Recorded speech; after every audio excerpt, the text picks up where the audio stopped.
I'm here again with Dr. Bisht, and I have a question, not a question, I guess, a statement from me as an allergy mum, because my daughter has or had quite bad allergies. Dr. Bisht, so as an allergy mum, you have your daughter or son there in front of you, and every so often they have this random flare up. It might be eczema, it might be something else. I remember one incident where she suddenly came out in hives all over her body, and I was like, well, what caused that?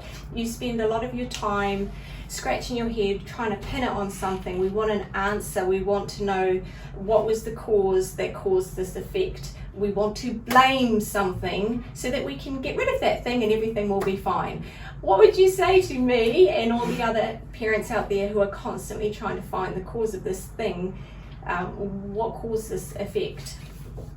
Well, the first thing I would say is I really understand how frustrating eczema can be. Like it's genuinely frustrating, and you know it's frustrating for everybody involved. It's frustrating for the families, for the child, and also to the doctors involved, because you know we wished we could find that cause and take it away, and it would be wonderful. It would be wonderful. It would be wonderful.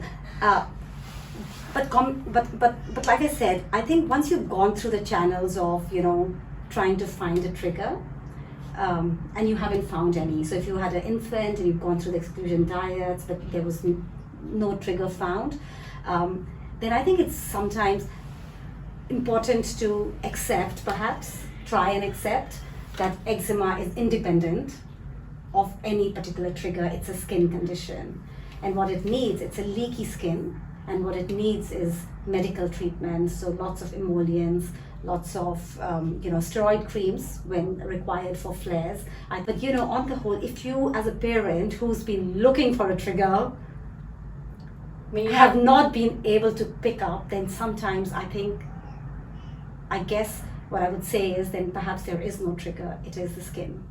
So we should focus on managing it. Yeah, and I think that's reassuring, because like I say, having been in that position, you want an answer, but what you're saying is that sometimes there isn't one. No. Yeah.